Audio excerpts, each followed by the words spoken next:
Sobat Mahasiswa, aku Farida. Dan aku Jasmine. Di sini kita akan mengulik sistem selama kita magang 4 bulan di Kementerian Pemuda dan Olahraga. Nah, dan sekarang kita ngundang narasumber kita, yaitu mentor kita nih, guys. Halo, apa kabar Kak? Baik, kalian apa kabar? Baik juga, banget. Kak.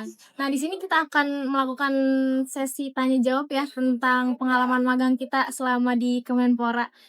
Jangan lupa tonton Cekidot. Terima kasih udah ngundang saya. Iya, terima kasih juga ya Kak. Nah, di sini kita mulai aja podcastnya ya. Nah, sebelumnya aku mau nanya nih Kak, kan kinerja di Biro Humas Protokol tuh gimana sih Kak?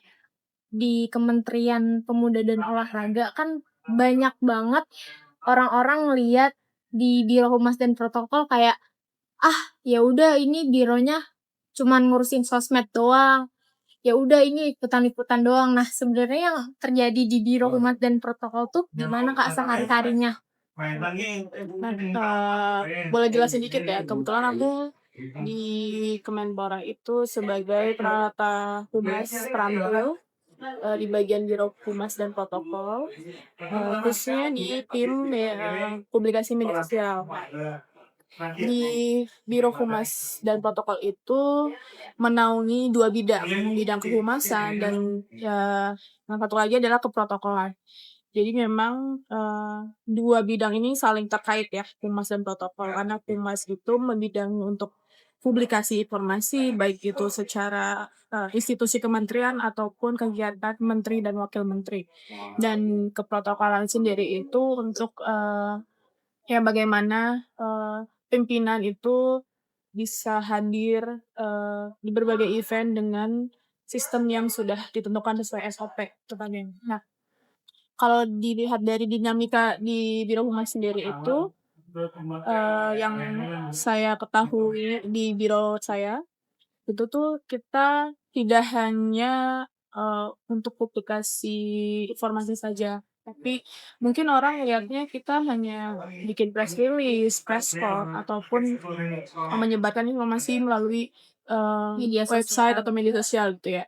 Tapi di balik itu semua kita pasti eh, ada pekerjaan yang preparation-nya di balik itu. Kayak misalkan kalau di tim kita, media sosial kita harus riset dulu, riset konten, riset isu, riset informasi, dan kolaborasi dengan unit-unit terkait di kerja terkait gitu.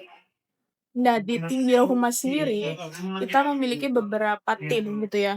Ada di tim media sosial, ada media massa, dan ada juga dokumentasi dan peliputan di mana nanti hasilnya itu adalah dokumentasi sebagai arsip untuk kementerian institusinya sendiri, dan juga peliputan hasilnya itu rilis baik untuk media massa, untuk disebarkan di media massa, dan untuk di website resmi Kemenpora, itu sih. Nah, kalau untuk di bidang keprotokolan sendiri pasti itu walaupun saya kurang memahami, tapi itu di bidang biro kita itu untuk menangani bagaimana pimpinan hadir di sebuah acara atau ini sesuai dengan sistem yang berlaku gitu sih.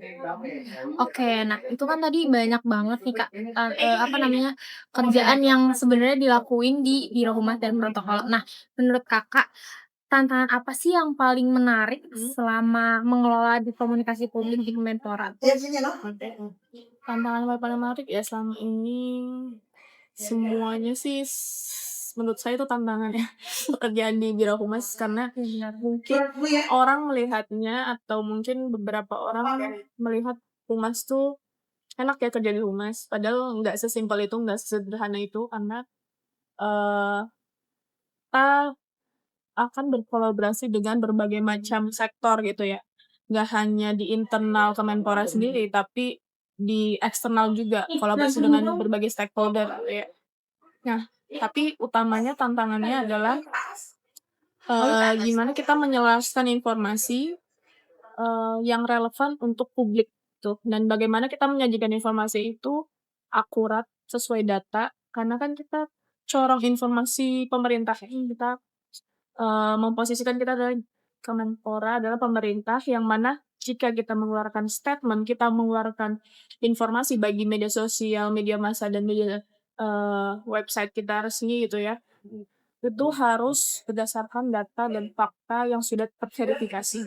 Seperti itu sih, itu salah satu tantangan dinamika yang ada di uh, humas gitu ya, bidang kehumasan sendiri, dan juga gimana kita berkolaborasi sih antar tim, antar unit, baik di internal Kemenpora ataupun bekerja sama dengan institusi kementerian lembaga lainnya.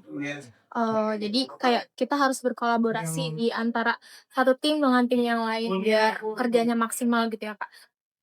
Aku mau nanya lagi nih, Kak, tentang magang di Kemenpora nih, Kak. Jadi kan Kemenpora nih sering banget nerima mahasiswa magang dari univ lain. Betul. Nah, menurut Kak Rahma nih, peran dan kontribusi yang paling terasa dari kehadiran anak magang di Kemenpora ini apa, Kak? Oh ya, pastinya teman-teman magang, teman-teman mahasiswa yang melakukan kegiatan magang di Kemenpora itu sangat membantu kami ya, khususnya untuk para staff yang ada di Kemenpora. Nah, khususnya di Humas itu pasti dalam periode tertentu ada teman-teman magang yang membantu kita gitu. Nah, untuk aku pribadi itu sangat membantu karena menurutku teman-teman magang ini kan sedang berada di fase belajar ya, masih belajar di universitas, mereka masih fresh untuk segala pemikiran, terus ide-ide baru. Nah, itu salah satu ide-ide mereka, bentuk kontribusi mereka untuk berkembang dan memberikan saran input kepada kita gitu. Dan itu salah satu hal yang menarik karena kita bisa bertukar ide gitu ya, ataupun misalkan kita saling saling memberikan input gimana sih sebaiknya contohnya di media sosial gitu. Mereka saya kasih kepercayaan untuk mereka untuk riset atau untuk mengembangkan ide-ide konten gitu.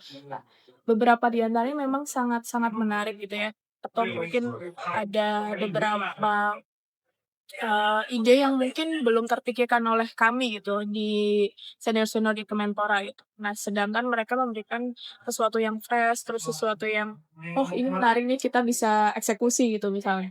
Nah, itu salah satu eee, poin plus bagi teman-teman magang yang memang nggak hanya pengalaman di dunia kerja, tapi mereka juga memberikan input pada kita bahwa kita itu bisa kolaborasi loh antara Anak magang. iya, staff dan teman-teman magang gitu. Oh, berarti sangat berdampak bagi karir di sana ya. Nah, pertanyaan selanjutnya nih, apakah mahasiswa ini membawa perspektif atau ide baru yang mungkin belum terpikirkan sebelumnya? Tadi kan Kakak bilang, banyak ide-ide yang baru, apalagi muncul dari generasi kita, generasi Gen Z kan sekarang banyak banget ide-ide yang, kekinian banget. Jadi menurut Kakak, apakah ide tersebut, sangat cocok atau bisa terrealisasikan di kementerian? Jadi kayak, apakah ide ini tuh masuk nggak sih di instansi kementerian? Apakah cocok atau gimana nih, Kak? Oke, betul banget tadi yang sudah sempat saya mention ya, kalau teman-teman magang ini kan di generasi mereka itu sangat terpapar teknologi. Teknologi, dan mereka mengikuti tren baik itu teknologi ataupun tren media sosial yang sekarang lagi marak ya, lagi hype gitu ataupun sedang viral gitu kan. Insight-insight itulah yang kami butuhkan untuk mengeksekusi sebuah informasi, baik untuk khususnya di media sosial ya. Jadi kita bisa tahu nih perspektif teman-teman di generasi yang sekarang, generasi Z atau mungkin setelahnya atau sebelumnya. Jadi kita bisa saling bertukar informasi, bertukar ide, bagaimana merealisasikan suatu ide dan itu bisa ada kompromi di titik tengahnya. Bagaimana itu diwujudkan di suatu instansi yang mungkin terkesan kaku atau formal gitu ya. Karena kita menyajikan informasi yang kita tahu kita sebagai pemerintah tidak bisa sewenang-wenang membuat produksi konten yang hanya mengejar viral saja, tapi kita harus ada substansinya. Kita harus memberikan informasi yang tadi valid secara data akurat dan memang terverifikasi. Tapi di balik itu semua juga kita harus menyelaraskan dengan tren yang ada. Jadi kita harus bisa menyesuaikan sih mana yang bisa kita eksekusi untuk diproduksi, mana yang memang, belum cocok nih di kementerian. Tapi menurut aku teman-teman ini sangat membantu karena baik dari ide ataupun secara teknis ya, kita berkolaborasi bersama itu salah satu hal yang sangat membantu. Karena biar bisa naikin engagement juga ya, Kak? Betul. Jadi kayak tahu nih tren-tren yang lagi viral tuh di sosial media tuh apa. Nah, Jadi sebelumnya saya mau langsung lanjut nih ke pertanyaan berikutnya ke segmen 3. Jadi dari pengalaman mendampingi mahasiswa magang, bagaimana Kemenpora itu atau Kakak sendiri ini berupaya menciptakan pengalaman belajar yang bermanfaat sekaligus memberikan ruang bagi mahasiswa untuk berkembang?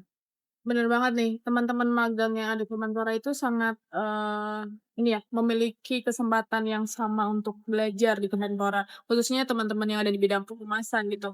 Mereka diberi kesempatan, untuk, mengeksplorasi di bidangnya ataupun memiliki kesempatan lain jika ingin memiliki kemampuan di bidang lain, itu kita bisa kasih kesempatan untuk, melakukannya lebih gitu. Dan kita juga, nggak hanya di kehumasan ya, kita memiliki bidang-bidang lain seperti hukum, terus ada bidang keuangan ataupun di kepemudaan dan keolahragaan. Jadi, kita membuka kesempatan seluas-luasnya untuk mereka untuk mengeksplor, yang penting adalah kita bisa membimbing mereka dengan baik, ada batasan-batasan tertentu yang mereka harus ikutin atau dengan ketentuan-ketentuan yang ada di Kemenpora sendiri.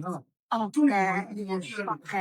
Ada pertanyaan lanjutan lagi nih, Mbak. Jadi, apa sih yang bisa dilakukan agar kolaborasi antara mahasiswa dan tim kantor, Biro Humas bisa menjadi lebih optimal? Bener banget, yang paling penting adalah komunikasi ya, komunikasi antara teman-teman mahasiswa magang dan, teman-teman senior staff yang ada di Kemenpora. Jadi, paling penting adalah komunikasi, saling terbuka, apa yang ingin disampaikan. Jadi kita mendengar pendapat dan, saran dari teman-teman magang, dari teman-teman staff juga memberikan feedback gitu ya, saling evaluasi. Jadi itu suatu, yang bisa komunikasi itu yang bisa membuat, kerjasama ini lebih baik lagi, lebih berkembang dan bisa menjadikan itu sebuah kolaborasi. Jadi kita memberikan kesempatan juga untuk seberapa pun, pendapat mereka, pendapat teman-teman magang itu berguna sekali untuk kita. Jadi memberikan insight, atau memberikan saran tertentu kepada kita itu sangat, berarti sih untuk perkembangan baik di dalam dunia kehumasan ataupun pekerjaan lain yang ada di Kemenpora. Oke, oke Mbak, kita lanjut ke segmen keempat ya Mbak. Jadi, ke depannya seperti apa program magang ideal yang ingin dilihat dari Kemenpora atau mungkin dari Kakak sendiri?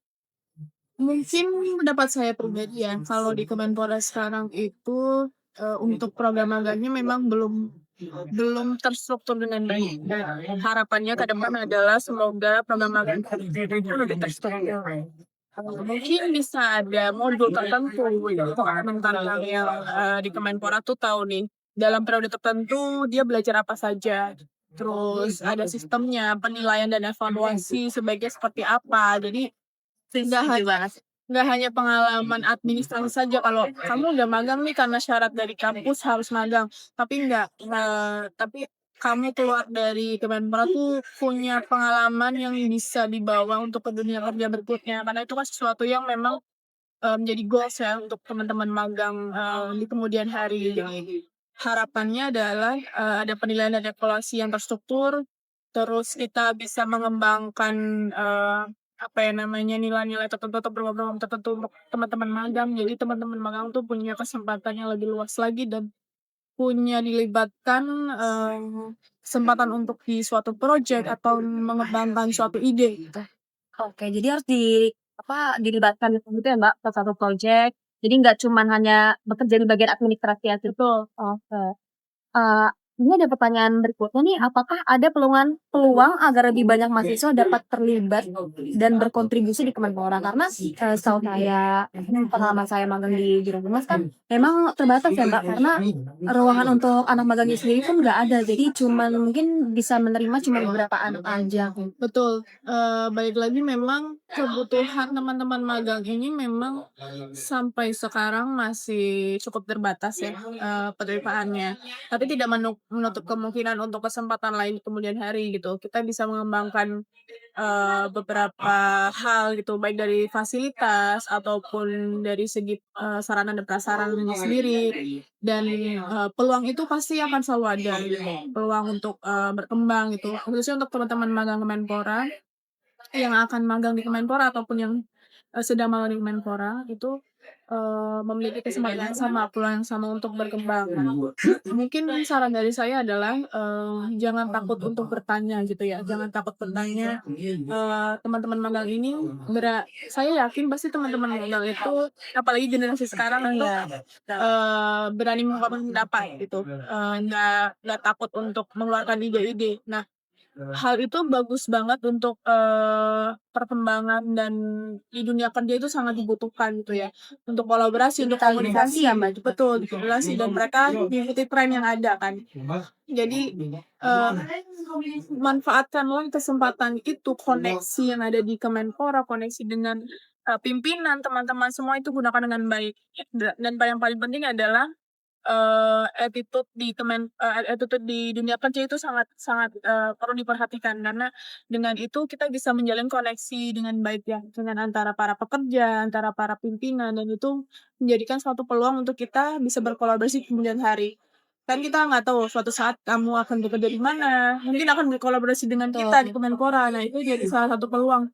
Ataupun kamu mungkin, diberi kesempatan untuk ikut terlibat di seperti rapat ataupun ide project lain, liputan ataupun setidaknya Dia memiliki memberikan insight iya, ya. atau mungkin dilibatkan dalam konten produksi. Itu kan suatu yang, walaupun mungkin terlihat kecil, tapi itu suatu yang berdampak untuk kemudian hari kalian, akan bekerja gitu, di manapun kalian bekerja. Jadi itu suatu yang, jangan dianggap remeh, apapun pekerjaan kalian, apapun tugas kalian, tapi itu bisa untuk jadi batu loncatan, jadi sesuatu hal yang diambil positifnya di kemudian hari untuk kalian modal untuk pekerjaan, itu sih. Oke. Oke, Mbak. Sangat sangat amat baik ya jawabannya. Oke, pertanyaan terakhir nih, jika ada satu hal dari Kakak yang ingin ditingkatkan dari program magang saat ini, apa yang paling penting di antara yang tadi Kakak pikirkan tadi? Oke, yang paling penting ya tadi, sistem yang terstruktur untuk program magang sendiri, untuk di Kemenporanya sendiri adalah bagaimana membuat sistem magang ini lebih rapi, lebih baik dan, memiliki goals yang nyata gitu ya untuk, mungkin diharuskan untuk membuat project dan mahasiswa itu bisa mengeksekusi dengan baik gitu. Kalau dari segi yang perlu ditingkatkan dari para, pemagangnya adalah itu adalah meningkatkan kemampuan, selain kompetensi adalah, eee, apa ya namanya, selain dia harus mempunyai skill tertentu, pasti, menjalin komunikasi dan memiliki attitude yang baik adalah salah satu hal yang harus, dipertahankan dan ditingkatkan itu sih. Jadi, kita harus tetap hormat dengan siapapun, tetap respect kepada siapapun, karena itu menjadi modal, paling penting untuk di dunia kerja, untuk kita bisa lebih berkembang.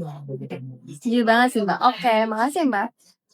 Untuk pertanyaan terakhir nih ada satu lagi, setelah bertemu banyak mahasiswa magang kemarin nih dengan berbagai banyak karakter dan kemampuan, menurut Kak Rahma sendiri apa sih kualitas yang membuat seseorang tuh tidak hanya sukses menjalani magang, tapi juga siap menjadi profesional di masa depan? Oke.